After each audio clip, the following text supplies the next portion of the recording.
C'est une nouvelle semaine qui démarre pour nous, de nouveaux défis à relever tout au long de la semaine. On vous souhaite d'avoir le punch, l'énergie nécessaire pour affronter donc les défis de la semaine et surtout les relever. Madame, Messieurs, fidèles téléspectateurs de Bonjour le Faso, bonjour et bienvenue à ce premier numéro de la semaine de cette émission. En tout cas, aujourd'hui, on a une pensée spéciale à l'endroit de Michael Yamego, notre sondier du jour, mais il est réalisateur également, qui ne se sentait pas. Dieu merci, il est de retour ce matin et il est de l'équipe de ce matin. Donc, bonne arrivée, Mike, comme on t'appelle ici affectueusement. Merci de votre fidélité à Bonjour le Faso. Vous le savez, jeudi dernier, le chef de l'État, le président capitaine Ibrahim Traoré, a rencontré les forces vives de la nation au Palais des Sports de Ouaga 2000. Et justement, c'était une cuvette donc bien remplie que nous avons vue à travers les échanges. Également, beaucoup de sujets ont été abordés et nous allons revenir sur cet aspect-là dans la rubrique invité du jour, puisque nous recevrons donc sur ce plateau un président d'OSC pour parler notamment donc de ce discours prononcé face aux forces vives de la nation. Ça sera tout à l'heure. Bien avant ça, vous aurez la revue de presse présentée aujourd'hui par El Hadj Amadé Soro que nous allons retrouver. Et plus tard, on retrouvera des annonceurs, on parlera du loterie Visa. Donc après ça, on parlera aussi donc du projet 1000 nouveaux bacheliers. Ce sont des annonceurs qui vont passer sur ce plateau nous vous parler de leur activité. Alors, on ne zappe pas, on ne bouge pas, on capte le 265 du bouquet Canal+, sinon le numéro 6 du bouquet Canal+, ou si vous voulez encore sur la TNT tout simplement, ou sur la page Facebook de Savane TV pour nous suivre. On est en direct jusqu'à 9h00. On part tout de suite et maintenant pour la première rubrique. C'est à la découvrons cette semaine une rue que vous traversez. Même si vous ne faites pas attention au nom donc de cette rue-là, si vous prenez notamment le quartier Wemtenga, c'est sûr que vous empruntez cette rue-là. Il s'agit de la rue Wemba Poko. Donc nous allons découvrir l'histoire de Wemba Poko et en même temps bien sûr vous parler de la rue. Alors cette semaine nous restons justement à Ouagadougou, plus précisément dans le quartier Wemtenga, pour vous faire découvrir Wemba Poko, l'histoire de cette princesse-là, mais également de la rue qui porte son nom aujourd'hui, c'est-à-dire la rue Wemba Poko. C'est ce que vous voyez à l'image là. Certainement vous allez reconnaître donc cette rue à travers cette vidéo. Alors la rue Wemba Poko est longue d'environ d'1,5 km. Cette rue est située dans le quartier Wemtenga à Ouagadougou et a été inaugurée le 30 juin 2018. C'est désormais une voie bitumée. C'est une rue qui rend hommage à la femme, puisque c'est une rue qui porte le nom d'une princesse de la cour royale de Moronaba. Il s'agit de Wemba Poko. L'histoire nous apprend que Wemba Poko a été la benjamine des enfants de Moronaba Oubri, le troisième empereur des Mossi, qui est d'ailleurs le fondateur du royaume de Ouagadougou. Wemba Poko a été intronisé ministre en charge de la médiation dans le Mogo et était chargé de concilier et de réconcilier les habitants du Mogo à un moment donné du règne de son père. Mais pourquoi a-t-elle été nommée ministre? Alors, voici les raisons. Alors, notons qu'au vieux jour du Moronaba Oubri, père de Wemba Poko, il a senti une tension et des discordes au sein de son royaume. Avec ces conflits qui existaient entre individus et même entre communautés, il fallait trouver une solution. Dans le souci de léguer un royaume en paix à son successeur, le Moronaba Oubri et ses sages ont décidé de trouver une personne qui va s'occuper de la médiation. Après réflexion, le comité a donc décidé que c'est le dernier enfant du chef qui sera désigné comme médiateur. Malgré le fait que la benjamine des enfants qui étaient Poko soit mariée déjà, le roi et ses notables ont décidé de la nommer quand même ministre de la Réconciliation. D'ailleurs, elle devrait revenir dans la cour de son père en laissant bien sûr son mari pour régner comme ministre. Une formule a donc été trouvée pour garder intacts les liens entre les familles alliées. Poko a rejoint d'ailleurs la cour royale et Wemba a été ajoutée à son nom, sinon à son prénom. Elle est d'ailleurs devenue Wemba Poko. Le rôle du Wemba Poko était de faire régner l'entente dans le royaume Mossi et de réconcilier ceux qui se disputaient. La légende raconte que quand elle demandait pardon à une personne, la personne ne devrait pas refuser de pardonner. Et si une personne refusait son pardon, cela était considéré comme un sacrilège. Et le Moro Naba pouvait sanctionner la personne. Wemba Poko a régné ainsi dans le royaume de son père et après elle, son poste revenait toujours au Benjamin ou à la Benjamine du Moro Naba. De nos jours, son trône est occupé donc par le Wemba Ligdi qui règne dans son palais dans le quartier Wemtenga de Ouagadougou. Wemba Poko a marqué le royaume de Ouagadougou de par son règne. C'est au regard de sa combativité que son nom Wemba Poko a été donné à cette rue du quartier Wemtenga de Ouagadougou. Le Wemba Ligdi, maintenant un homme qui est un des descendants justement, est l'actuel médiateur du Moro Naba Bango. Cette semaine, nous vous faisons découvrir la princesse Wemba Poko et la rue qui porte son nom aujourd'hui. Et c'est une rue qui est située donc dans le quartier Wemtenga de Ouagadougou. Et tout au long de cette semaine, vous aurez des témoignages et vous en saurez un peu plus encore sur Wemba Poko elle-même. Voilà, on espère que vous avez reconnu la rue et dorénavant, si vous passez, remarquez justement la plaque là, vous allez bien voir où c'est écrit rue Wemba Poko. Merci beaucoup de votre attention concernant la rubrique à la découverte 2. Ça sera l'occasion tout à l'heure de s'informer. Avant, on marque une petite pause.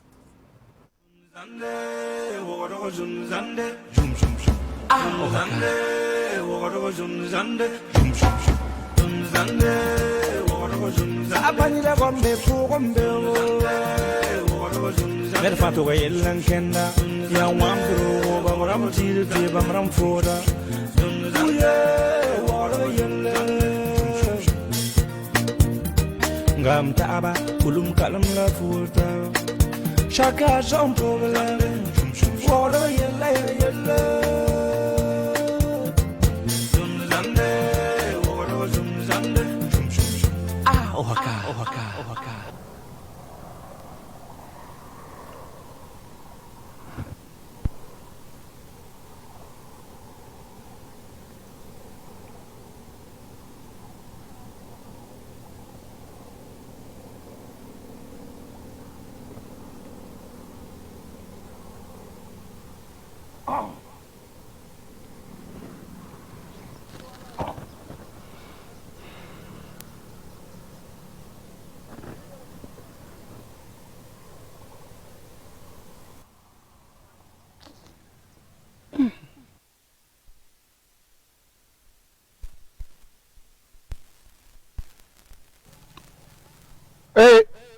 Miaka? Yam handa yelman tira ta san bin mane timaya. Yam pa mame. Ay bi langante yen pirman pu horunda.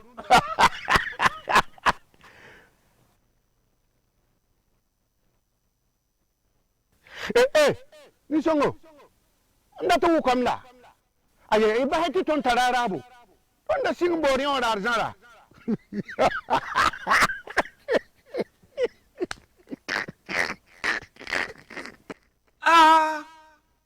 waga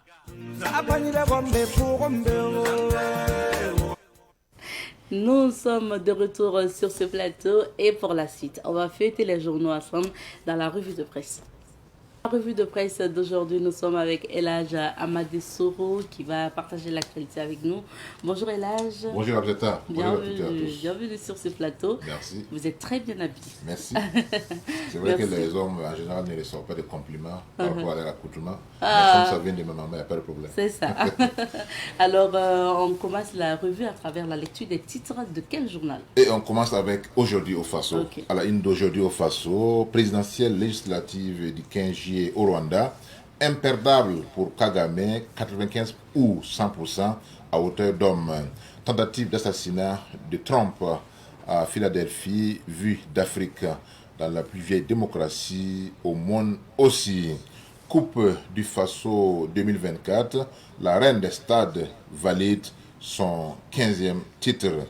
CHU de Tengango, des matériels médicaux d'une valeur de 34 millions de francs CFA offerts par la Chine.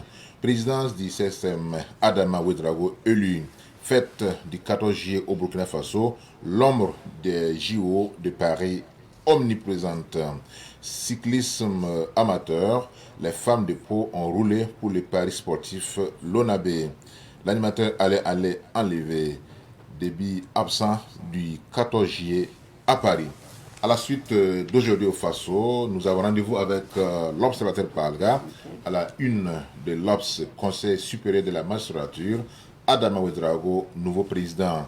Lutte contre la fraude, plus de 800 millions de produits frauduleux saisis. Chez nous, coopération franco-burkinabé, droits humains et VDP, des journalistes armés contre la désinformation. Médias, Radio Omega annonce l'enlèvement de Alain Alain. Présidentiel Rwanda, simple formalité pour Kagame, c'est dans commentons l'actualité.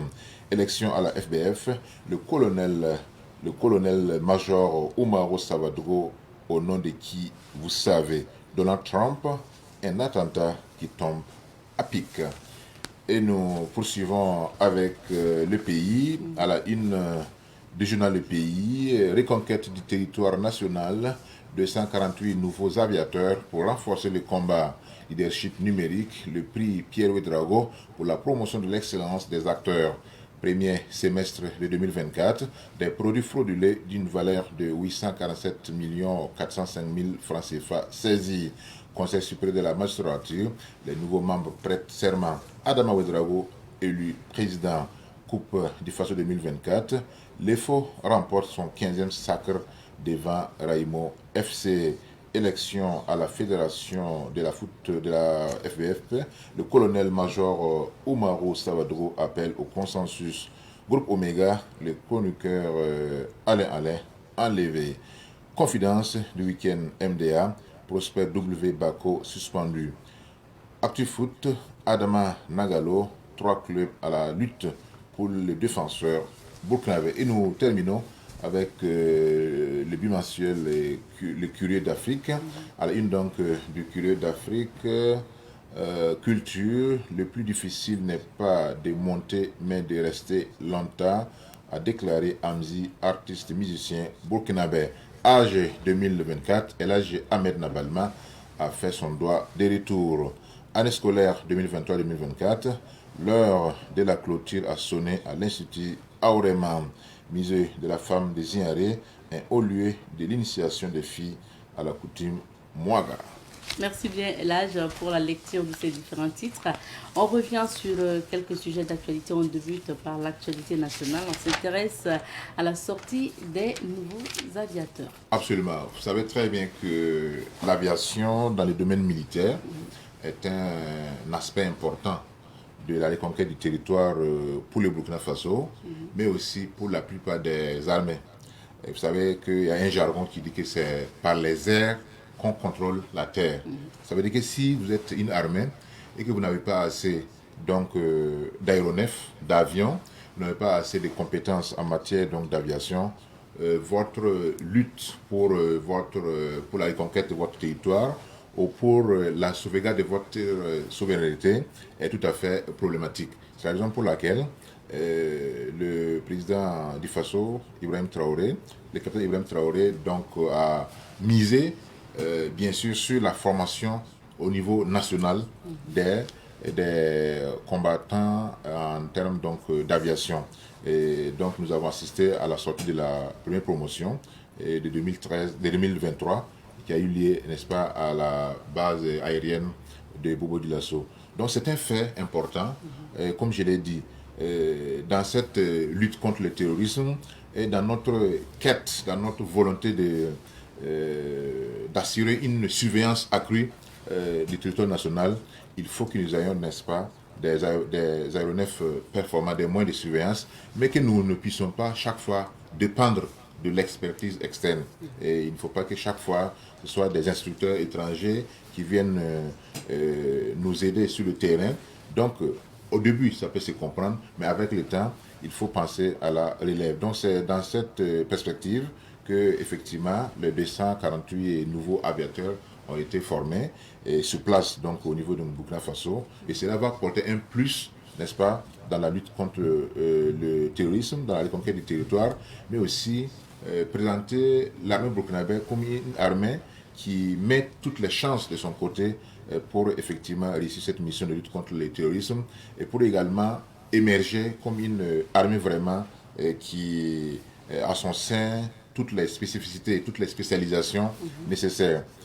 Donc c'est pas pour rien que quand on regarde les 5 pays les plus puissants militairement, on se rend compte que ces pays ont développé des capacités extraordinaires en termes d'aviation et même au-delà, au niveau donc de l'espace. Actuellement, quand on parle des pays comme la Russie, c'est un pays qui a d'énormes expertises en matière donc d'espace. Donc vous savez que c'est à partir de l'espace que également la plupart des missiles sont orientés, la plupart donc des armes sophistiquées sont donc orientées. Donc c'est déjà pour moi un premier pas qui est important et qu'il faut donc continuer sur cette lancée pour renforcer effectivement cette expertise-là, pour que d'ici là, nous puissions sur place, au-delà même de la formation des aviateurs, que nous puissions avoir, n'est-ce pas, l'expertise locale pour fabriquer nos propres munitions. Et je pense que le Mali est déjà dans cette lancée, parce que quand on regarde, quand on prend la cartographie de l'Afrique, on se rend compte que c'est uniquement les pays qui étaient des anciennes colonies françaises qui ne fabriquent pas leurs propres armes, qui ne fabriquent pas leurs propres munitions. Quand on voit les autres pays comme le Nigeria, comme le Ghana, l'Afrique du Sud, etc., ces pays, le Kenya, la Tanzanie, sur place arrivent à fabriquer des armes, à fabriquer des munitions. Donc les pays francophones doivent également leur remporter le pas et faire en sorte que nous ne dépendons pas forcément toujours de l'extérieur. Dans un premier temps, c'est compréhensible, mais avec le temps, et comme l'a dit le président Ibrahim Traoré, nous sommes dans un monde de prédation. Et comme nous sommes dans un monde de prédation, il faut se préparer à la guerre pour avoir la paix. Deuxième sujet, on s'intéresse à l'actualité internationale. Aux États-Unis, tentative d'assassinat de Trump. Oui, pour ne pas reprendre le titre de notre confrère, l'observateur Palega, qui dit que c'est un attentat qui tombe à pic. Il faut donc dire que même si Donald Trump, dans cette campagne pour sa réélection, a le vent en poupe, puisque sur tous les plans, il arrive à avoir une ascendance sur son concurrent, Joe Biden, des démocrates. Mais il y avait toujours dans l'opinion publique américaine des gens qui étaient un peu dubitatifs sur le retour de Donald Trump à la Maison-Blanche. Pourquoi? Parce qu'on estime que c'est quelqu'un qui est atypique, qui est, selon leurs propres mots, qui est fantasque, et qui dit haut ce qu'il pense, et qui en réalité ne reflète pas l'oligarchie occidentale. Parce que Donald Trump, lui, chaque pays, chaque peuple doit s'occuper de ses propres affaires. Il n'y a pas à dire que voilà, les États-Unis sont les gendarmes du monde, en train donc de déclarer la guerre un peu partout. Pour Donald Trump, chaque citoyen, chaque dirigeant doit s'occuper de son propre pays. Et lorsque vous avez certainement suivi sa réaction suite à la guerre en Ukraine, il a clairement indiqué que si lui il arrive au pouvoir, le lendemain, il met fin effectivement au conflit en Ukraine. Or, nous savons très bien que le conflit en Ukraine, c'est vrai, ça draine, ça cause beaucoup de morts, surtout dans les deux côtés, hein, côté russe comme côté ukrainien, et surtout côté ukrainien.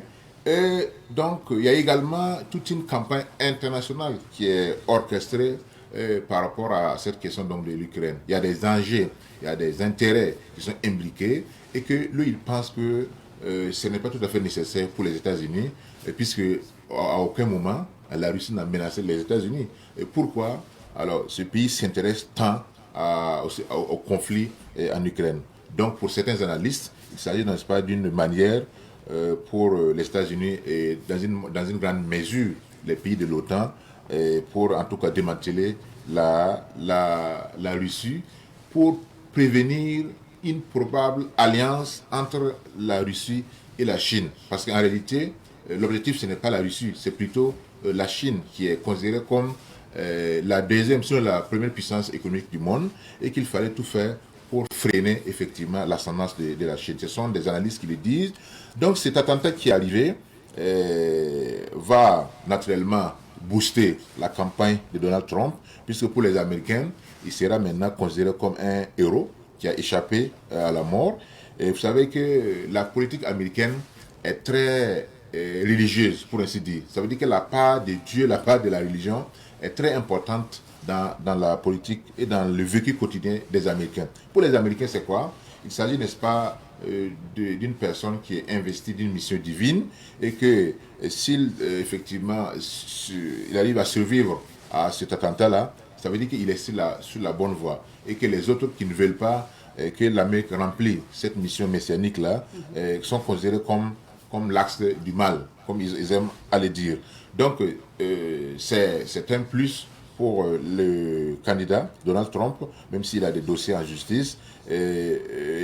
La raison pour laquelle, même dans le camp opposé, c'est-à-dire les démocrates, on trouve des gens qui ont manifesté une grande sympathie à l'égard de Donald Trump suite à cet attentat, même si dans certains cercles, on estime en réalité que c'est un complot, que c'est un complot qui est orchestré pour donner plus de visibilité, pour donner en tout cas plus de chances, pour booster en fait la campagne donc, de Donald Trump, parce qu'en ce moment, il serait considéré comme une victime de ceux qui ne veulent pas que les États-Unis, que l'Amérique s'affirme et que l'Amérique, n'est-ce pas, se cantonne dans les affaires internes. Parce que lorsque on mettra fin à la guerre donc en Ukraine, cela va freiner, n'est-ce pas, les ardeurs du complexe industriel et militaire, et cela donc va progressivement donc faire baisser les chiffres d'affaires donc de certaines industries. Donc pour eux, c'est un complot qui est ourdi par le camp républicain, donc le camp de Donald Trump,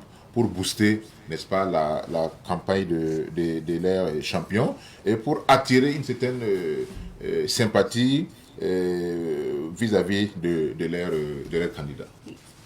Merci bien. On verra l'évolution des choses du côté des États-Unis. Merci d'être passé et ensemble, on va découvrir à présent les couleurs. Société IP+, vous offre la météo des affaires.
météo des affaires vous a été offerte par la société IP+, le numéro 1 du haut débit.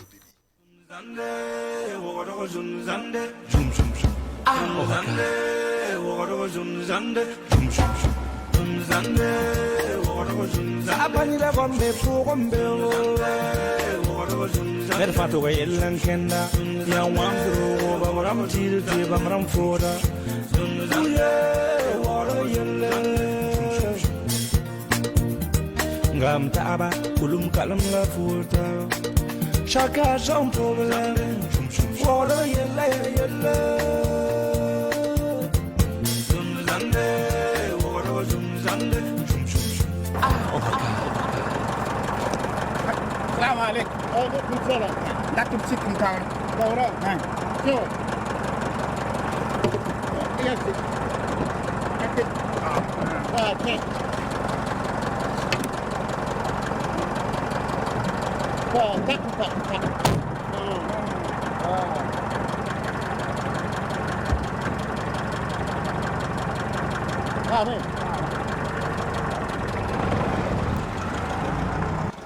Simiga. Okay, te yam ting la forat la. Yo le ya kala yam ting we. Sigiya. Garion attaqué. Fa tusi. Ayo tusi. Fa haya busi. Oh. Voilà. Eh, wan digida we. Digida. Lam newo do. We newo da. Am so wa kir fo biyo ka po da pida newo da. Pidigon do kalam ken. Ko wa ki tansi wo ko yakka newo da mbabe. Njewam ken na. No bin le bagne benti jeso no do. Man wo to idi man ta pu pelem ya. Afra manam mo te mama na wanti newo ko sa bu gonda newo. Ko bu gonda newo do. Nyewo. Tu fo e pak mam. Ayi, patung papa ko fo we. Manam pu pelem bala.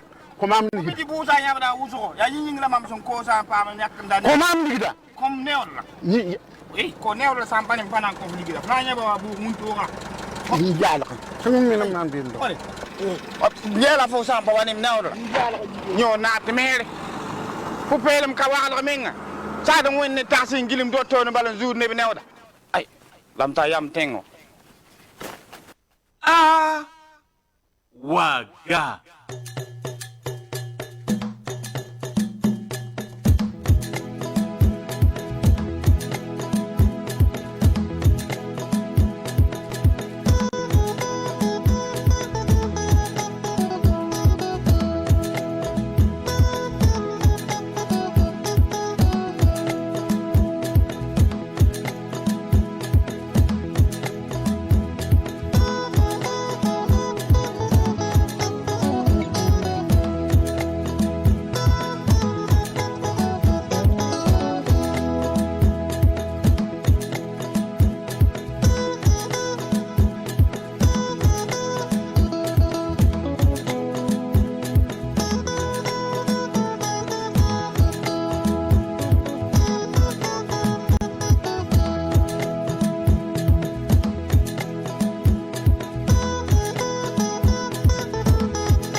Et pour la suite de cette émission, nous allons partir pour la rubrique invité du jour.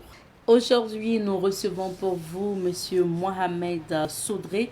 Il est le président de l'ALIAD, l'Alliance africaine pour le développement. Bonjour à vous, Monsieur Soudré. Bonjour, Madame Nitema. Bonjour, chers téléspectateurs. Merci à vous d'être là. Merci. Avec vous aujourd'hui, on parle notamment des échanges que le président Ibrahim Traoré a eu avec les forces vives de la nation. Je rappelle que c'était jeudi dernier. On va revenir sur ces quelques points. Mais avant, dites-nous, c'est quoi l'actualité au sein de votre parti, l'ALIAD? Bon, pour ce qui est de la... Tout d'abord, permettez-moi de remercier Dieu du fait que on a eu une pluie bienfaisante la nuit. C'est ça. C'est chose que la plupart des Burkinabés attendaient parce que là, on en avait besoin vraiment. Donc, mais pour ce qui est de l'Aliade, les activités de l'Aliade, et comme tous nous savons que les activités des partis politiques sont suspendues, Oui. donc naturellement, il n'y a pas d'activité en tant que telle. Mais en tant que citoyen, et les membres de l'Aliade travaillent d'une manière ou d'une autre pour contribuer à leur manière à la lutte contre l'insécurité et au développement du Burkina Faso. Et en ce sens, ma personne même, j'ai eu à écrire un livre qui est en cours d'édition. Okay. Voilà, c'est notre contribution aussi que nous voulons apporter pour bien sûr travailler à ce que notre pays sorte de la situation actuelle. Voilà, et je profiterai de l'occasion pour faire en réalité un cri de cœur, appeler les hommes politiques d'une manière ou d'une autre à contribuer. Ne pas se dire que parce que les activités des partis politiques sont suspendues, en tant que citoyen, tu es avant tout citoyen avant d'être politique. Donc naturellement, d'une manière ou d'une autre, tu as quelque chose à donner à ton pays. Donc, et quelque autre chose, en tout cas, que je n'ai pas aimé, c'est le comportement de la classe politique lors des échanges avec les chefs de l'État. Parce que toutes les entités de la classe sociale ont eu à présenter un représentant qui allait prendre la parole. Mais au niveau de la classe politique a toujours donné raison aux gens qui disent qu'en réalité, les hommes politiques, tout le temps, c'est juste pour pouvoir profiter et n'ont pas en réalité quelque chose de sérieux pour le pays. Pour le bien de la nation, on vous a convié pour une rencontre. Et la logique voudrait qu'en réalité, vous trouvez une personne qui pourrait bien sûr vous représenter. Parce que si vous n'êtes pas à même de trouver une personne qui va vous représenter, c'est ce qui amène toujours le pays en arrière. Parce que tout le temps, c'est vouloir que ce soit moi. Vouloir que ce soit moi. Et en réalité, moi, je pense que les chefs de l'État, en invitant les hommes politiques, et en ne désignant pas une personne, en disant aux hommes politiques de s'entendre pour désigner une seule personne, c'est pour voir en réalité l'état de maturité.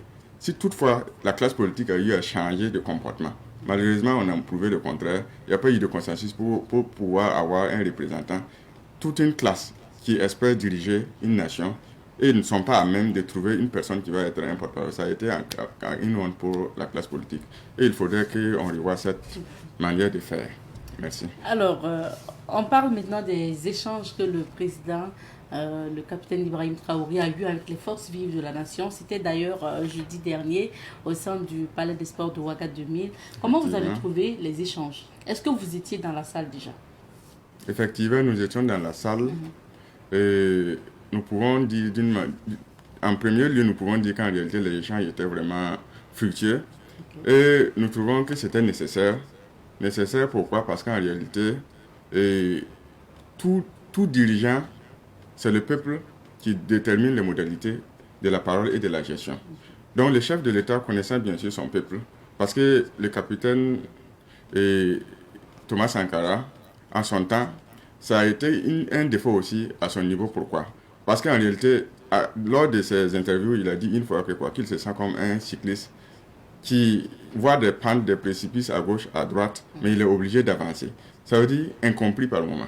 Donc en réalité, il faudrait, tout chef de l'État pour pouvoir diriger bien son pays, il faut être en phase avec le peuple, communiquer avec le peuple, et en ce moment, le peuple peut accompagner. Et dans son discours, premièrement, il a présenté la situation, la bipolarisation du monde, ceux qui pensent être des bonnes personnes et ceux qui traitent des autres comme des mauvaises personnes. C'est en réalité pour montrer au peuple le bien fondé de la lutte.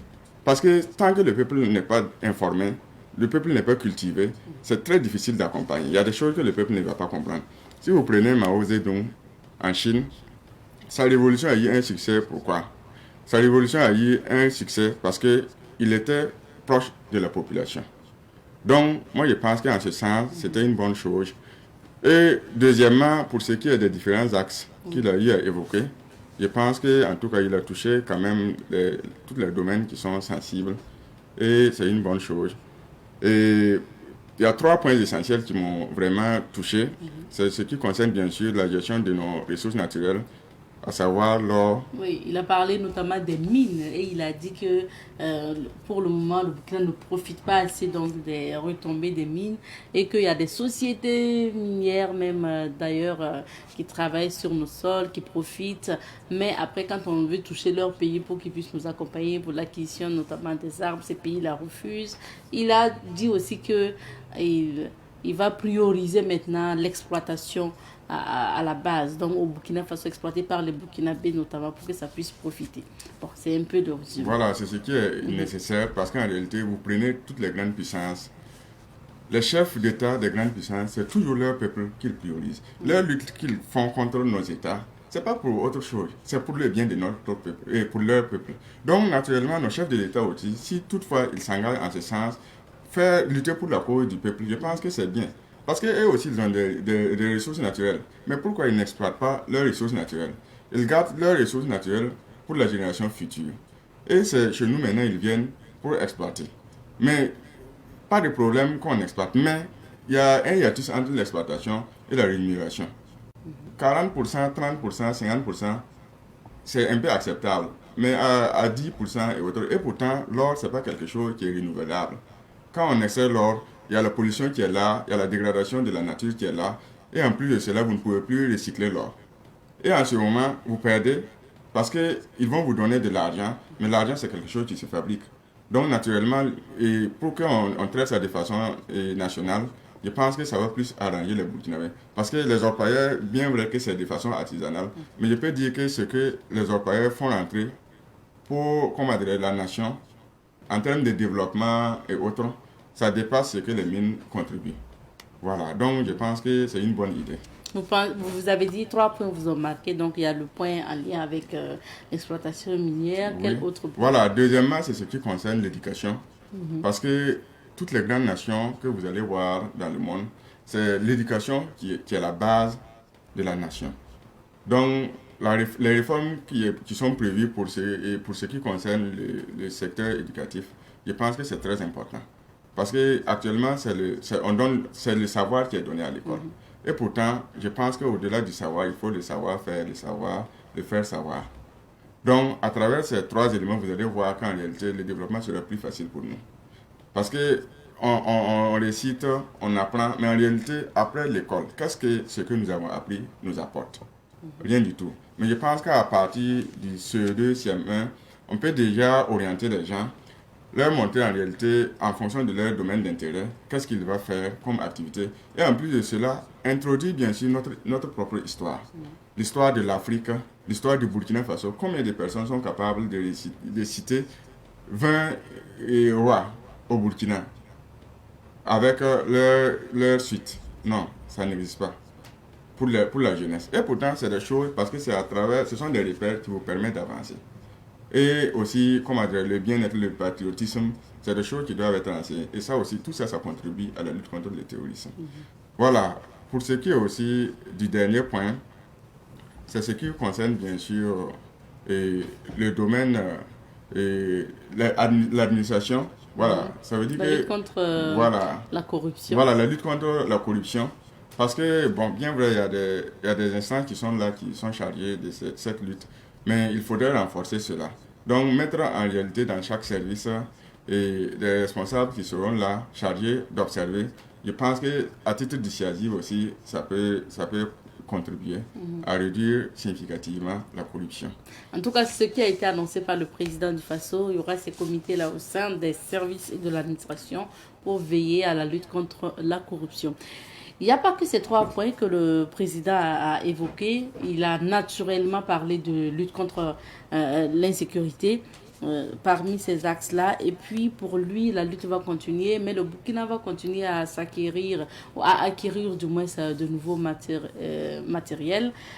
Et bien sûr, la lutte aussi va se faire dans l'espace AES, la confédération AES qui a vu le jour il y a quelques semaines. Alors, quel est votre avis justement concernant la trajectoire que ce soit le Burkina Faso et même les pays de l'AES ont pris voilà, pour lutter contre le terrorisme? Bon, moi, je pense que la trajectoire est bonne, en ce sens que, bon, si vous prenez la CEDEAO, on a dit que Si on n'est pas d'accord, on dit non. Donc, du moment où nous ne sommes pas d'accord, parce que ça fait combien de temps le Burkina Faso, le Mali, le Niger sont attaqués par des groupes terroristes? Longtemps. Mais qu'est-ce que la CEDEAO en réalité propose de façon concrète? Si vous vous souvenez, en 2022, en janvier 2022, nous avons fait sortir une note pour condamner en réalité les sanctions prises par la CEDEAO contre le Mali en son temps. Et en réalité, les sanctions prises par la CEDEAO contre le Mali ainsi que le Niger, c'est des sanctions qui sont injustes. Suspendre du fait que ce soit des régimes d'exception, je ne dis pas non. Mais jusqu'à des sanctions monétaires, financières, économiques, c'est quand même criminel. Pourquoi criminel? Parce que si vous prenez dans le règlement de la CEDEAO, vous n'allez pas voir ce genre de sanctions. La BCEAO aussi a demandé une indépendance vis-à-vis du pouvoir politique. Vu que tu as obtenu cette indépendance, pourquoi maintenant tu exécutes des injonctions d'un pouvoir politique? Donc ça montre en réalité qu'il y a une injustice. Au lieu de contribuer à l'union monétaire et au développement des différents pays, les accompagner pour leur développement, parce qu'ils font face à une situation sécuritaire, vous renforcez quand même la crise sécuritaire et économique. Pourquoi? Pour une révolte du peuple. Mais ça c'est injustifié et c'est inacceptable. Donc il était nécessaire que ces États se sentant lésés sortent bien sûr de la CEDEAO pour créer un cadre.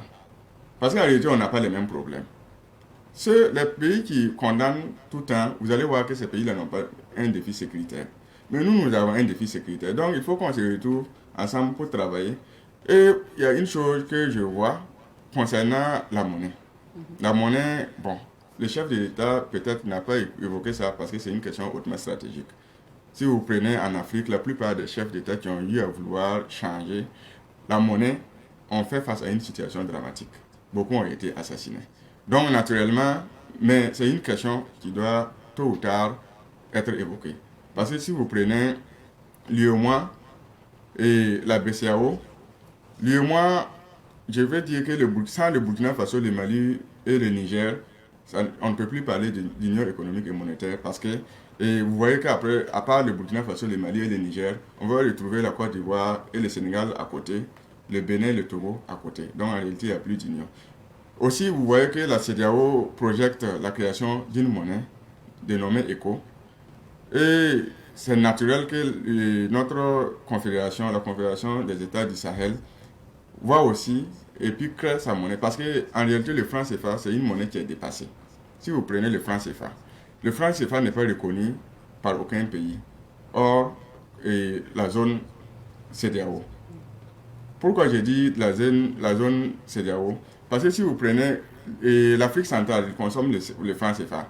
Mais si tu prends notre franc CFA, tu pars là-bas, tu ne peux rien acheter. Il faut transformer ça, convertir ça en euros avant de pouvoir transformer ça en franc CFA de l'Afrique centrale. Vous prenez en réalité l'injustice. Le franc CFA de façon historique, c'est du nazisme. Et de façon économique, c'est un crime. Pourquoi je dis ça? Parce que c'est que les nazis, au temps de Hitler, pendant l'occupation de la France, appliquaient à la France, que la France a pris pour appliquer aux Africains. Vous prenez de 1945 à 1973. Nous, si nous prenons notre coton et puis nous partons à l'extérieur, nous vendons notre coton, et les devises, l'argent qu'on a eu, ça reste en France. Il y a une compte d'opération qui est en France qui prend l'argent gardé là-bas. Parce qu'ils garantissent notre monnaie. De 1973 à 2005, c'est 65%. Et de 2005 à aujourd'hui, nous sommes à 50%. Cette somme-là reste là-bas. Et pourtant, cette somme, si ça venait en Afrique, ça pouvait contribuer au développement. Donc, deuxièmement, vous prenez, comment on appelle ça encore, le taux directeur. Parce que les banques, chaque banque centrale prête aux banques commerciales de l'argent. Et c'est avec un taux, qu'on appelle un taux directeur. Ce taux directeur, par exemple, si vous prenez les banques commerciales aussi, ils vont prendre et puis ajouter quelque chose pour avoir des bénéfices. Si vous prenez en France, les taux d'intérêt pour les prêts, ça ne dépasse pas 2%, autour de 2%. Mais en Afrique, nous avons pratiquement 10 plus de 10, parce que nous ne maîtrisons pas notre monnaie. Donc vous essayez de nous dire que on perd plus. On perd avec, plus. Le franc CFA. Car à travers les transactions qu'on fait à travers l'extérieur, il faut transformer la monnaie en franc CFA. Et pourtant la France même, puisque la monnaie c'est un moyen d'échange. Et pourtant la France n'est pas notre premier partenaire commercial. En Afrique, parmi les 3 premiers partenaires commerciaux là, l'Afrique de l'Ouest ne fait pas partie. La zone CEDEAO ne fait pas partie. Comment dire, ceux qui utilisent le franc CFA ne font pas partie. Mais on comprend que certains États défendent le franc CFA. Pourquoi? Parce qu'ils ont leur intérêt. Si je prends l'exemple de la Côte d'Ivoire, depuis la création du franc CFA, et le directeur de la BCEAO n'a été d'une autre nationalité qu'un Ivoirien. Donc vous voyez déjà qu'ils ils trouvent leur compte. Donc, ce qui fait que c'est compliqué. Tant qu'une nation n'a pas sa propre monnaie, c'est très compliqué. Vous prenez le cas de Laurent Gbagbo en Côte d'Ivoire en 2011. Quand la France a donné l'injonction de fermer les banques commerciales, ils ont fermé et nous connaissons la suite.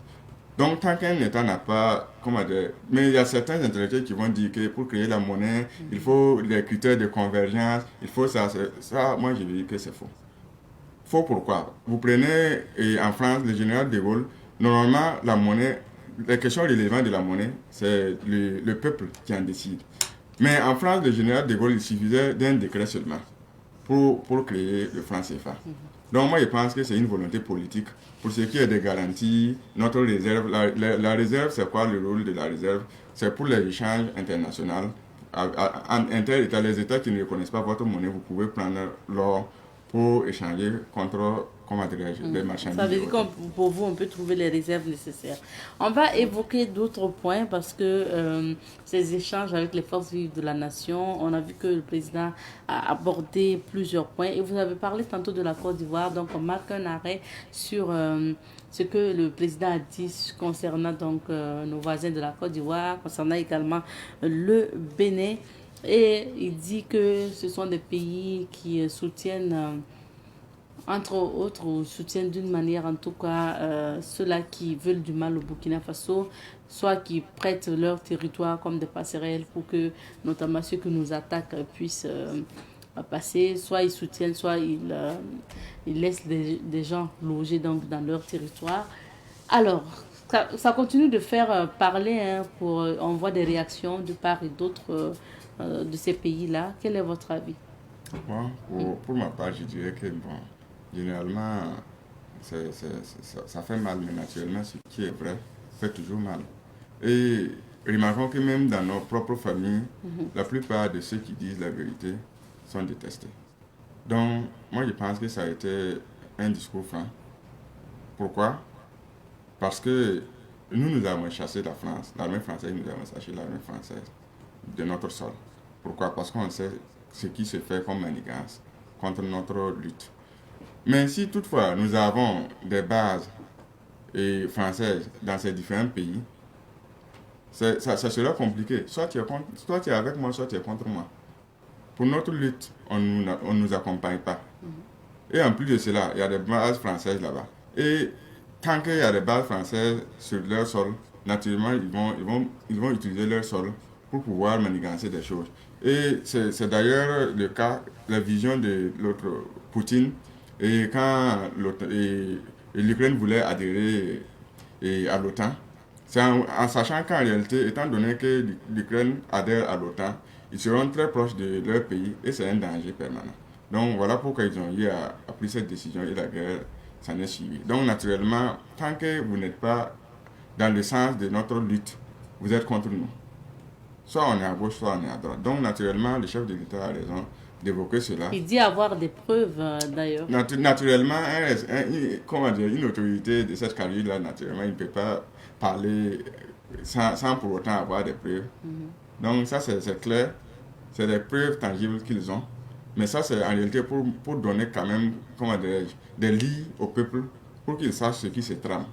C'est tout. Donc, moi, je pense que c'est un parole franc. Et en réalité, il n'y a pas à dire que non, qu'il ne pas, c'est compliqué. Non, moi, je pense que chaque État a sa manière de voir la diplomatie.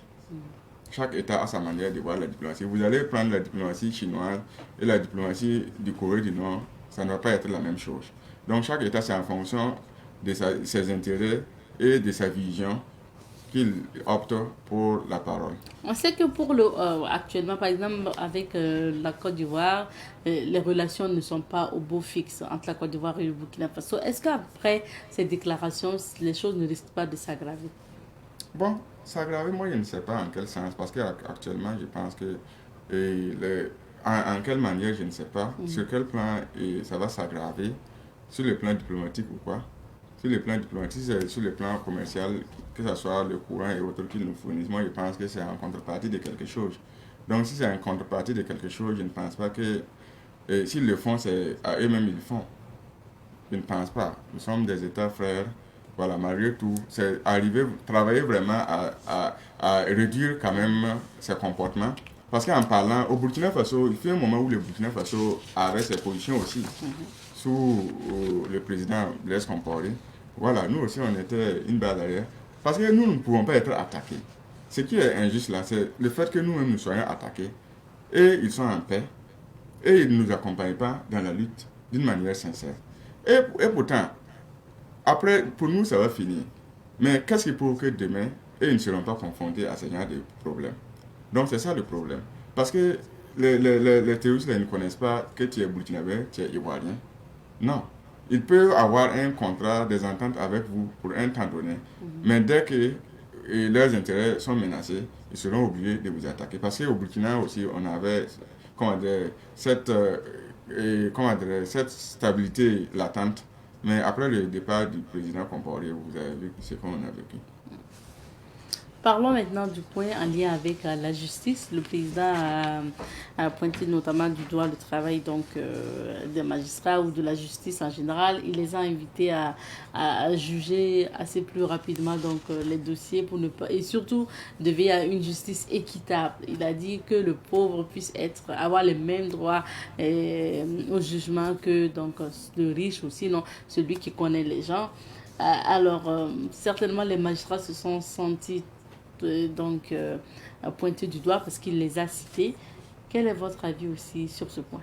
Bon, mais moi je pense que c'est pas aux magistrats seulement, presque tout le monde a eu sa part. Parce que même les opérateurs économiques, ils ont évoqué qui étaient dans la salle. Voilà, donc c'est dans chaque groupe social ou dans chaque domaine d'activité, vous allez voir qu'il y a toujours des gens qui sont là, qui travaillent à saper les efforts de l'entité. Sinon, nous savons que la justice, nous avons des juges qui font, beaucoup de juges même qui font de bons boulots. Mais ça n'empêche qu'il y ait des gens qui sont à l'interne du groupe, même dans une famille, ça existe, qui essaient de tirer par le bas. Mais en réalité, moi, je pense qu'on ne peut rien attendre parce que le chef de l'État a promis qu'il y aura bien sûr, pour ceux qui avaient des casseroles qu'ils traînaient, ces personnes vont répondre. Donc, naturellement, on attend de voir les jours à venir. Maintenant, parlant disons, des rapports entre le chef de l'État et notamment les populations, il a souhaité l'accompagnement du peuple. Et pour lui, pour sa part, il va dire toujours la vérité. Et même si pour des décisions qu'il refuserait d'appliquer autres, il va venir expliquer au peuple ce qu'il en est réellement. Ça veut dire qu'il a besoin, pour lui, de l'accompagnement des citoyens, du peuple burkinabé, mais également des peuples frères du Mali et du Niger pour réussir sa mission et la mission pour ces autres pays, pour ces 5 années à venir. Oui, naturellement, c'est pour ce qui est de l'accompagnement du peuple, c'est comme je le disais précédemment, c'est le peuple en réalité qui donne la vision au chef de l'État. Donc naturellement, il faut informer le peuple, demander l'accompagnement au peuple parce qu'en réalité, les puissances impérialistes, c'est pas seulement du gouvernement ils ont peur, mais c'est le peuple qui accompagne ce gouvernement. Donc naturellement, le peuple accompagne aussi en toute connaissance de cause parce qu'ils savent qu'en réalité, il y a de la sincérité, ils savent qu'il y a une vision, ils savent qu'il y a un lendemain meilleur, mais même si toutefois jusque-là, comment dirais la situation, certains parlent parce qu'il y a certains éléments qui ont lieu à parler de la vie chère et autres, mais malgré ça, vous voyez que le peuple endure. Le peuple est endurant, le peuple accompagne, donc c'est la vision que le peuple accompagne. Donc naturellement, il faudrait demander au peuple de beaucoup soutenir les actions Et aussi les intellectuels, pourquoi pas écrire. Vous allez voir que ce soit la France, que ce soit les États-Unis, lors de la Deuxième Guerre mondiale, il y a eu un mouvement, un courant de personnes qui ont eu à travailler pour accompagner l'élan jusqu'à ce que le général de Gaulle puisse revenir. Vous prenez en Chine aussi, pendant que, puisque bien vrai, on peut ne pas avoir les mêmes idées, mais pour ce qui est de la nation, parce que la nation, c'est la nation mère. Donc tout un chacun doit s'engager à ce que vraiment la nation se sente bien. Vous prenez en Chine, et lors de la guerre entre Mao et l'autre camp, pendant qu'ils faisaient la guerre entre eux, il y a eu le Japon qui est entré en guerre avec la Chine. Ces deux entités qui étaient en conflit se sont réunies pour faire la guerre avec le Japon d'abord. C'est après la guerre avec le Japon qu'entre eux, ils ont repris. Donc naturellement, moi je pense qu'entre nous Burkinabés, c'est des petits querelles. Mais pour ce qui est du terrorisme, toute personne ou toute entité doit accompagner d'une manière ou d'une autre. Pour ceux qui sont des opérateurs économiques par des finances, et pour ceux qui sont des intellectuels par la production intellectuelle, pour ceux qui sont de la masse par des actions, des sensibilisations, je pense qu'à travers cela, ça va passer. Parce que le terrorisme, au-delà du feu, il y a la sensibilisation aussi, parce qu'il y a des gens, ils se sont engagés par incompréhension, parce qu'ils ont été flattés. Donc moi je pense que s'il y a la sensibilisation, on montre le bien fondé de l'union, on montre en réalité que c'est une voie sans issue. Moi je pense qu'en réalité, chacun d'une manière ou d'une autre va contribuer à ce qu'on sort de cette situation. Merci beaucoup, M. Sodré. Alors nous avons épuisé notre temps. Quel serait votre mot de fin? Bon, mon mot de fin, c'est en réalité vous remercier pour l'invitation et aussi demander aux Burkinabés de se serrer les coudes pour travailler à ce que le pays se retrouve dans une situation de sécurité. Parce qu'en réalité, vous voyez qu'avec cette pluie, nous qui sommes dans des grandes villes, voilà, on court de gauche à droite. Souvent, quand il y a la pluie à Ouaga, vous voyez comment les gens courent pour retrouver leur maison. Mais sachez qu'il y a des gens à l'heure, ils n'ont pas un chez soi. Donc, sous la pluie, c'est sous des tentes et autres qu'ils dorment. Donc, naturellement, nous qui sommes à Ouaga, on ne comprend pas cela. Et c'est généralement, la plupart des querelles, là, c'est ceux qui se trouvent dans les grandes villes. Parce que les villageois qui est à 200 km de Ouaga, il n'est pas tellement dans l'action de politique et autres. Donc, moi, je pense que c'est s'unir pour travailler à ce que vraiment le pays retrouve sa paix d'antan. Merci beaucoup. Merci. Je rappelle que nous recevions comme invité M. Mohamed Sodré. Il est justement donc le président de l'ALIAD, l'Alliance africaine pour le développement. On va s'arrêter ici pour l'entretien d'aujourd'hui. Marquons une petite pause et on revient.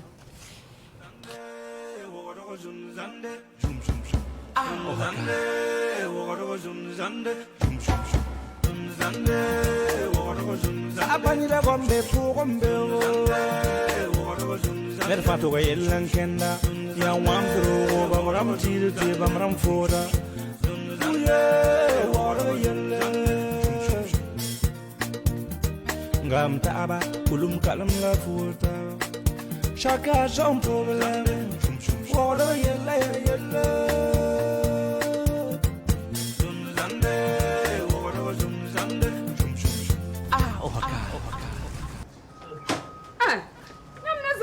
Ayer quand tabe ton parti au secrétaire général comme il dit rasiki politique mun rasik de rasik yon kaye lebe fa il pas mamouy zak so bala sikie man pas nan di politique mu de alebe na devenir mu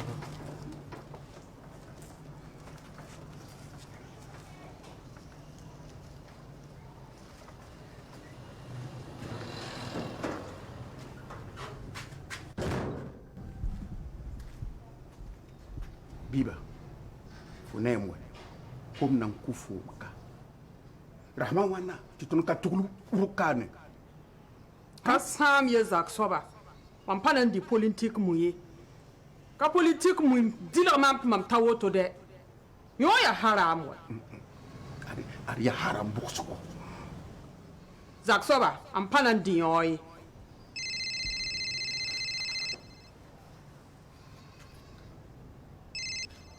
Allô? Oh, Ahmed? Mana wana? Yé! Umabi? Abe Yamba? Ahmed? Ahmed, enfin, bark winna rere. Winna king na tum da tori. Aha! Barka! Oh! No ya ton halal. Runda ba ya nem la rata de rugo da me. Ah.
Savan TV, la télévision des nouvelles idées.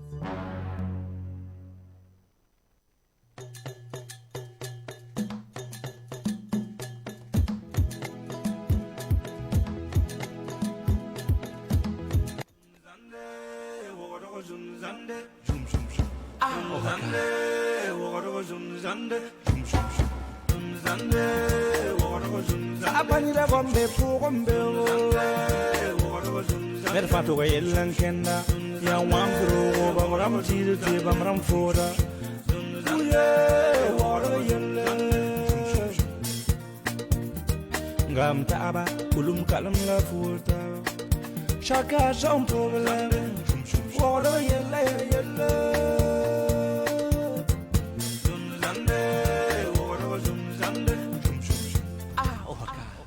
Prenez place. Ok, merci Madame la Directrice. Monsieur le DAF. Oui, Madame la Directrice. Si j'ai demandé à vous voir, c'est parce que j'ai remarqué trop d'absence de votre part. Nous sommes à 40 jours avant les élections. Absolument.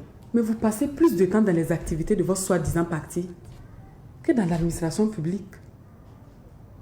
Vous oubliez que c'est le trésor public qui vous nourrit, vous et votre famille. Donc, il faut faire un choix entre votre soi-disant parti et l'administration publique. Merci beaucoup, Madame la Directrice. Nous sommes des caïmans, certes, mais pas de la même marque. Qu'est-ce que vous voulez dire par là? Vous voulez que votre dernière mission à l'extérieur du pays, c'est moi-même qui ai signé lors des décaissements, le billet d'avion, etc. Et ça ne concernait que votre parti et non l'administration publique. Alors, s'il y a un choix à faire, cela concerne nous deux. Réfléchissez-vous. Vous pouvez disposer.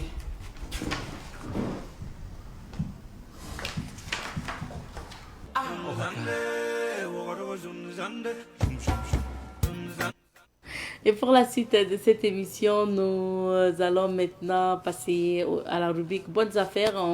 On passe donc la parole aux annonceurs pour parler de leur activité. Et nous sommes à présent avec Monsieur Yacouba Guigma. Il est le PDG de Sonoro International, organisateur de loterie Visa. C'est une loterie qui permet d'avoir des visas américains. Bonjour Monsieur Guigma. Bonjour. Bienvenue à nouveau sur notre plateau. Merci. Alors, on revient cette année encore avec loterie Visa. Donc, c'est important de nous rappeler c'est quoi la loterie Visa. Merci.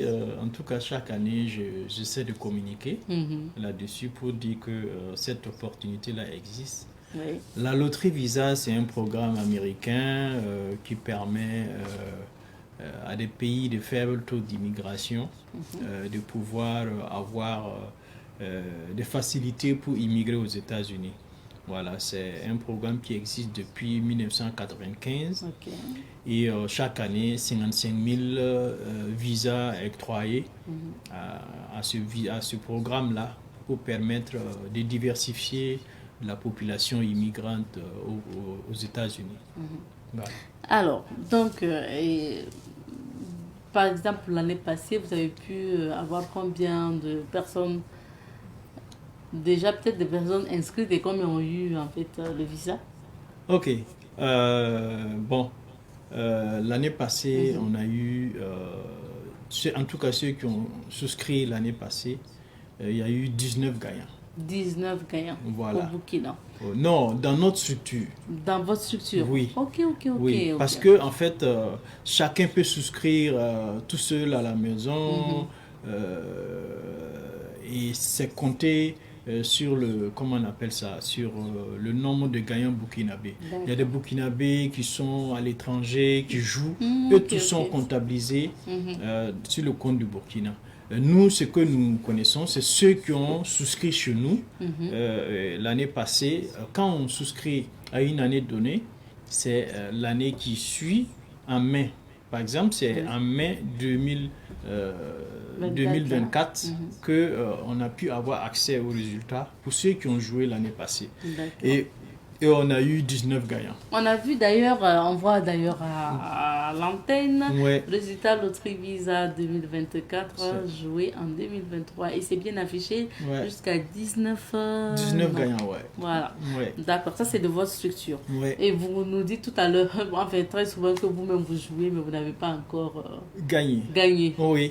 Mais c'est peut-être, je ne sais pas, c'est peut-être une mission que Dieu m'a donnée, voilà, de rester, assister les gens, parce que mine de rien, je me suis rendu compte que mon impact est vraiment très important dans ce programme-là, parce que je le fais avec professionnalisme, avec honnêteté, le travail bien fait. Et vraiment, ça a un énorme impact. Peut-être que c'est pour ça que Dieu que je reste un peu pour... mais bon, mais j'ai formé une relève. Donc, je pense que mon tour doit venir maintenant. C'est ça. Et parlant donc de partir, est-ce que vous ne participez pas aussi à la fuite des cerveaux, le fait d'accompagner les gens pour l'obtention des visas américains? Bon, c'est souvent ceux qui ne poussent pas la réflexion très loin disent, voilà, mais qu'il y ait la loterie Visa ou pas, les gens vont toujours immigrer. On n'a pas besoin de la loterie Visa pour que les gens immigrent. C'est un truc naturel pour l'homme de vouloir aller ailleurs. Maintenant, en fait, ce que je fais, il y a un moyen légal. Il vaut mieux promouvoir ce moyen légal-là, au lieu de laisser les gens traverser le désert, se noyer dans la mer, alors qu'il y a des possibilités. Donc, c'est mine de rien ce que je fais. J'apporte vraiment quelque chose de positif pour mon pays. Parce que le Burkina a besoin de Burkinabés, de l'étranger qui vont apprendre, qui vont en tout cas s'enrichir et aider le Burkina. C'est pas forcément que quand on est au Burkina qu'on aide le Burkina. On peut être ailleurs et puis aider le Burkina. Donc, je pense pas. Oui. Alors, parlons maintenant de comment ça se passe concrètement, la loterie Visa, comment on souscrit. Ok, comment on souscrit? Il y a un site dédié à ça. Le gouvernement américain a créé un site pour ça, n'est-ce pas? Qui est www.dvprogramme.state.gov, n'est-ce pas? Vous partez là-bas et vous déposez votre dossier. Voilà. Maintenant, en fait, tout le monde ne peut pas le faire. Voilà, parce qu'il y a un côté technique. Donc, c'est pour ça que nous assistons. Donc, l'entreprise Sonoro International assiste ceux qui, comment on appelle ça, ceux qui sont qualifiés à souscrire. Parce que pour souscrire, il faut avoir minimum le bac. Voilà, ceux qui sont qualifiés à souscrire et qui n'arrivent pas à le faire. Ça serait une perte. Ça serait vraiment... Tu as envie, mais tu ne peux pas. Donc, c'est pour ça que nous, on est là pour assister ceux qui n'arrivent pas à le faire. Sinon, normalement, si tu arrives, si tu as les capacités techniques, tu vas sur le site américain, sur le site du gouvernement américain, www.dvprogramme.state.gov et tu déposes ton dossier. Voilà, donc les conditions, il faut avoir minimum le bac et puis être dans un pays éligible. Le Burkina est un pays éligible. Et nous, comme les gens vont se faire assister, il y a des frais, n'est-ce pas? Et ces frais-là, ça fait 3 000 francs, voilà, si vous êtes à Ouaga. Donc, vous les accompagnez à hauteur de 3 000 francs pour inscrire leur dossier. Maintenant, est-ce que inscrire son dossier, comment ça se passe aussi pour qu'on puisse être sélectionné? Il faut nous expliquer un peu le processus. C'est pas parce qu'on a inscrit le dossier que forcément son nom va sortir. On parle bien d'une loterie. Voilà. Donc, quand on souscrit, en fait, nous traitons le dossier et on dépose sur le site du gouvernement américain. C'est-à-dire ça va aux États-Unis, n'est-ce pas? Et il y a une période donnée où il y aura un tirage au sort, n'est-ce pas, à l'ordinateur. Ce n'est même pas des gens qui disent, bon, toi, tu peux venir, toi, voilà. Et on ne tire pas, on ne sélectionne pas les gens selon des conditions. Il y a des gens qui n'arrivent pas à comprendre qu'il n'y a pas de conditions. C'est-à-dire, on ne regarde pas ton visage, comment tu es bien habillé, ton prénom, est-ce que ta photo, est-ce que tu as une jolie photo. Non. Parce que quand on souscrit, on t'attribue un numéro. Et c'est par ces numéros-là qu'on va choisir les gagnants. Et maintenant, on va se référer pour savoir ce numéro appartient à qui, n'est-ce pas? Mais on tient attention pour que tous les pays puissent avoir des gagnants, proportionnellement aux gens qui souscrivent, n'est-ce pas? Donc, c'est vraiment aléatoire. C'est pour ça que moi, c'est vraiment une chance. Et ceux qui sont chanceux, tout d'un coup, ils jouent une seule fois et ça marche. Il y a des gens, il faut jouer plusieurs fois. Voilà. Il y a plein, quand ils jouent une fois et ils commencent à rêver États-Unis, ça a marché. Et puis, les résultats sortent et puis n'a pas marché. Et puis, ça n'a pas marché. Ils n'ont plus envie de souscrire. Alors que non, il faut toujours persister. Voilà. Et j'ai une formule qui dit seul le persévérant sort du lot. Voilà. D'accord. Alors, monsieur Guigman, pour rappeler encore, hein, c'est toujours important, jouer à la loterie Visa, obtenir, pour les 19 personnes, par exemple, qui ont obtenu, donc qui ont eu la chance d'être tirées, vont obtenir le visa. Après, qu'est-ce que ça implique concrètement? Ok. Les 19 personnes, ça ne veut pas dire qu'ils vont avoir obtenu le visa. Okay. Quand on est tiré au sort, il y a une procédure à suivre, n'est-ce pas? Voilà. Et si des gens ne suivent pas cette procédure-là, ils ne vont pas l'avoir. Il y a des gens qui gagnent et qui traînent, qui sont là, je ne sais pas c'est quoi, ils traînent, et puis bon, la date passe, et puis on ne va pas pouvoir poursuivre la procédure. Mais c'est vrai que vous les assistez pour l'inscription, les résultats sortent, vous affichez, mais après vous pouvez les assister pour la suite. On les assiste. Voilà. On les assiste pour la suite. Mais en fait, ce n'est pas obligé. Vous pouvez bien souscrire chez nous et puis choisir de vous débrouiller parce que pour vous assister pour la suite, c'est payant. Et il y a des gens qui aiment pouvoir ne pas payer et puis se débrouiller. Donc souvent, ça se passe mal. Donc je dis aussi, il y a des gens qui n'ont pas souscrit chez nous, qui ont gagné et qui dit je connais pas, je maîtrise pas bien la suite, donc je veux m'adresser à une structure vraiment qui est spécialisée, qui viennent chez nous et on les assiste. Voilà, donc c'est pas parce qu'on est tiré au sort que le visa est acquise. Il faut donc il y a une autre procédure après pour obtenir le visa. Il y a une autre procédure qu'il faut suivre et c'est strict. Voilà, et s'il y a des erreurs, vous risquez de ne pas avoir le visa. Maintenant, comment on fait aussi pour ceux qui ne sont pas à Ouaga, qui veulent bien souscrire? Déjà, à Ouaga, nous sommes sur Kwame Nkrumah. Voilà, non loin de l'aéroport, n'est-ce pas? Voilà, on est loin de l'aéroport. Comment ça se présente? Voilà, voici notre bureau. Voilà, loin de l'aéroport.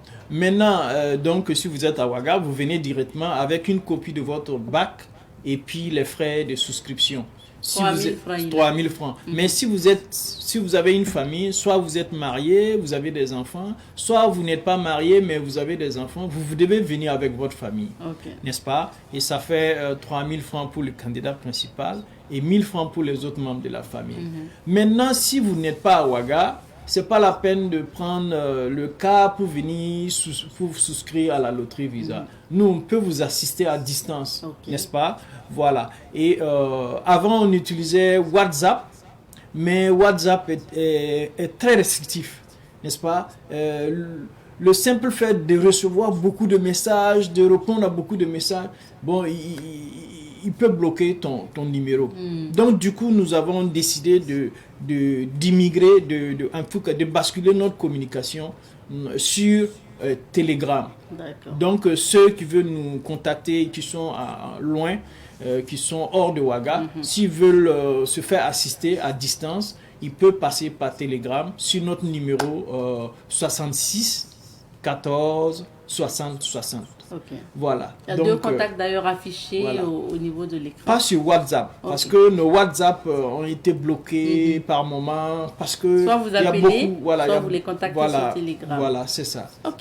Alors, est-ce que c'est ouvert déjà pour les inscriptions? C'est pas ouvert, c'est pas encore ouvert, mais nous faisons ce qu'on appelle des pré-enregistrements. Voilà, on n'attend pas, en général c'est octobre, mais on n'a pas besoin d'attendre octobre pour déjà commencer à réceptionner les dossiers. Parce que souvent les gens oublient ou bien ils se regroupent tous à la dernière minute et on ne peut pas gérer. Donc pour que tranquillement les gens puissent pouvoir souscrire, dès juin, nous ouvrons les pré-enregistrements. Et chacun peut venir tranquillement souscrire. Et quand la période va arriver, ceux qu'on a déjà réceptionné les dossiers, on traite et on dépose.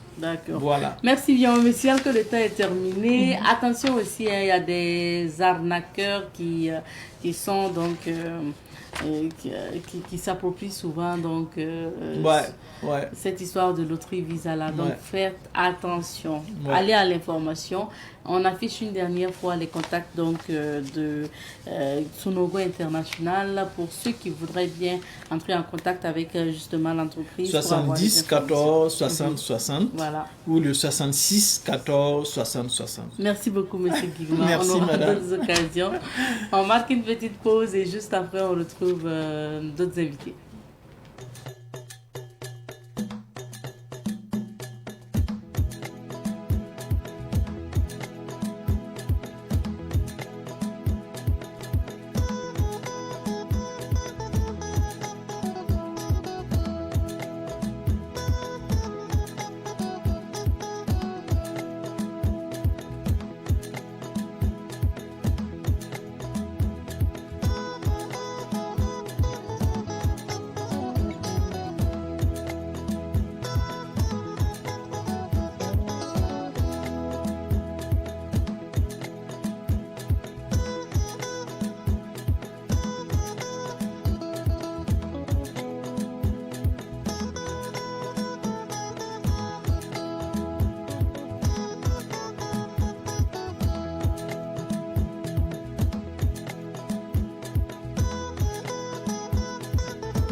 Savan TV, la télévision des nouvelles cités.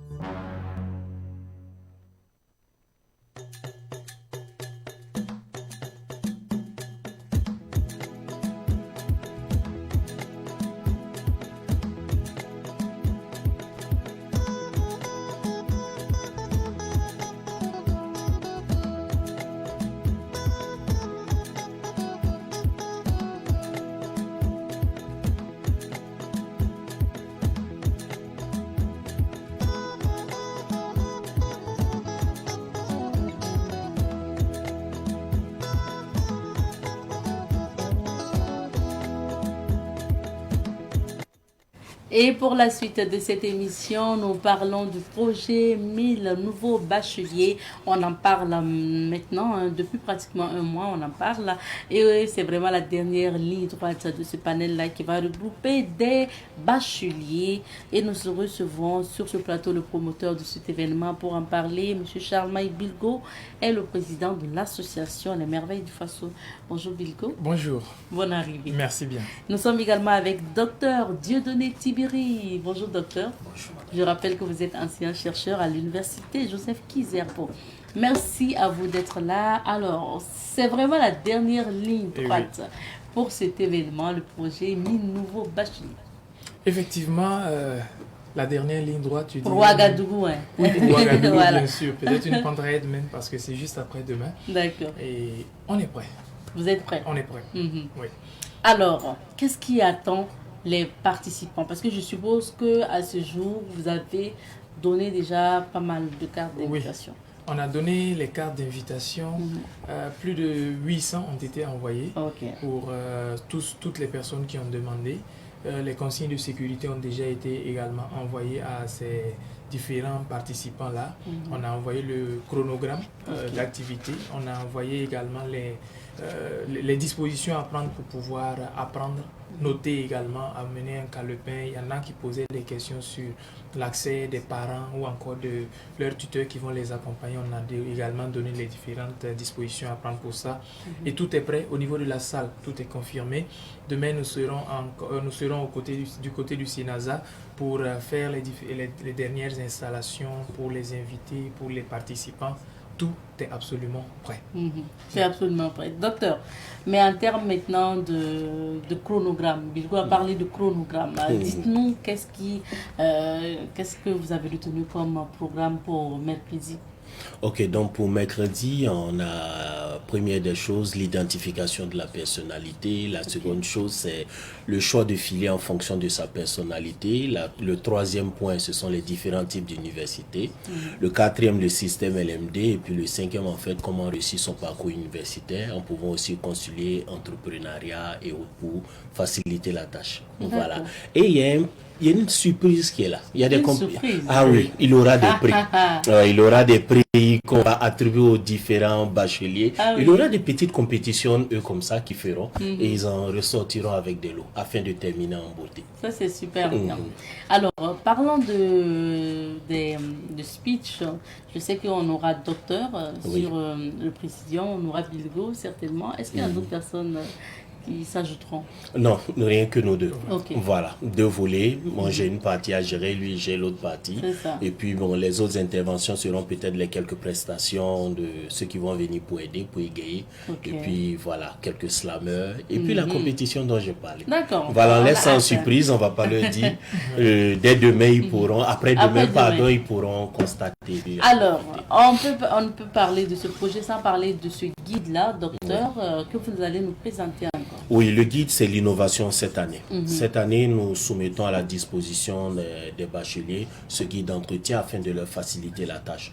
Faciliter la compréhension, faciliter la tâche. Il sera disponible le jour J à la somme symbolique de 2000 francs. Il regroupe tout ce que nous allons dire ce jour-là. Il leur permettra de pouvoir échanger, discuter en eux avec les parents et autres. Et aussi, ils pourront l'acquérir pour leurs camarades qui ne sont pas disponibles. Ceux qui ne se sentent peut-être pas bien ou qui ont déjà voyagé ou tout autre. Donc le guide d'entretien, c'est la nouveauté. Et le guide du bachelier, pardon, c'est la nouveauté cette année. Il donne tout. Donc comme on l'a dit, tous les points évoqués sur l'orientation l'orientation, le choix des filières en fonction de sa série, en fonction de son profil, les emplois qui vous correspondent, les types de bourses au Burkina, à l'international et autres, comment y procéder, tout y est dans ce guide du nouveau bachelier. D'accord. Alors, on revient à Bilgo. Les invitations ont été envoyées, mais qu'est-ce qui devrait motiver ceux-là qui ont pris leur carton à venir après-demain? Alors, il y a déjà l'expérience qu'on a acquise au fil de 4 années en discutant avec leurs aînés qui sont arrivés déjà à avoir des résultats positifs et concrets, ça c'est un. De deux, le fait que dans le comité d'organisation de cette année, parlant de résultats, il y a des nouveaux bacheliers de l'édition passée qui nous ont aidés à organiser, qui sont venus se proposer de façon bénévole. Donc, c'est également une façon de dire que ce qu'on donne est effectivement positif parce que ça aide. Et il y a certains parents également qui nous contactent. Et à ceux de Ouaga, ils doivent surtout se sentir très chanceux parce qu'il y a plusieurs personnes également de Bobo qui nous ont contactés. Bobo et de Koudougou qui nous ont contactés. Et malheureusement, on ne pourra pas y être physiquement, mais on va essayer de voir dans quelle mesure peut-être programmer un direct pour qu'eux aussi puissent suivre. Donc, ceux de Ouaga, vous êtes vraiment très chanceux d'avoir ce projet. Venez, il y a beaucoup d'innovations, le guide du nouveau bachelier, la surprise dont on parle. Il faut venir. Il faut venir. Pour comprendre. Est-ce qu'à ce jour, on peut toujours prendre des cas d'invitation? Alors, peut-être jusqu'à demain ou pas? Jusqu'à demain, dans l'après-midi, on peut peut-être prendre parce qu'on va prévoir 100 cas d'invitation maximum. Donc, pour les 100 premières personnes qui vont nous contacter, d'ici à demain après-midi, on va envoyer des cas d'invitation pour leur permettre d'être là. Mais au-delà, ça sera compliqué. Au-delà, ça sera compliqué parce que l'activité, c'est après-demain. Il faut le rappeler, c'est le matin. À 7h30, vous avez 7h30. 7h30. Oui, à partir de 7h20, il faut être là, même s'il pleut. Même s'il pleut. Alors, docteur, vous avez mis l'accent plusieurs fois sur le fait que c'est important que les parents aussi puissent s'intéresser à ce panel-là. Donc, on vous permet de vous adresser aux parents. Ok, je dirais aux parents, si vous êtes disponible, vous avez le temps, venez. Il y va de l'avenir de votre fils, de votre fille. Venez savoir un peu comment ça se passe pour pouvoir faire le choix avec lui. Ceux également qui ont mis leur confiance en leur enfant et qui leur ont demandé de faire des choix, demandez-leur de revenir avec le guide, jetez un coup d'œil et rassurez-vous s'il est dans la bonne voie, sur le bon chemin. Parce que nous insistons en abordant l'aspect psychologique pour les aider parce qu'on a vu trop d'étudiants arrêter leur parcours, trop de jeunes s'égarer dans le choix de la filière malheureusement alors qu'ils étaient bons. Je vous prends une anecdote rapidement. Parfois, quand vous êtes dans la bonne filière, chaque fin d'année, quand on voit les résultats, on est étonné. Vous passez. On est surpris, on a l'impression même que la filière est facile. Mais parfois, l'étudiant qui est dans le mauvais choix de filière, il reprend, finalement, tout le monde diabolise la filière. C'est un égarement sur le choix. Sinon, quand on est dans le bon élément, tout se passe très bien. Tout se passe bien. Le mot de fin, Bilgo, rendez-vous. Rendez-vous après-demain à 7h30, mercredi matin au Sénasa. Parents de bacheliers, tuteurs de bacheliers, soyez là même s'il pleut. Soyez surtout à l'heure. Venez très tôt. 7h30, soyez à l'heure au Sénasa. Merci beaucoup, Bilgo. Merci, docteur, d'être passé. Et puis, on vous souhaite une très bonne activité pour mercredi prochain au Sénasa à partir de 7h30 où vous allez rencontrer ces bacheliers-là, histoire de les apprendre, de les orienter concernant leur filière universitaire. On s'arrête ici pour l'émission d'aujourd'hui. Merci à vous de nous avoir suivis. À demain. Kiss.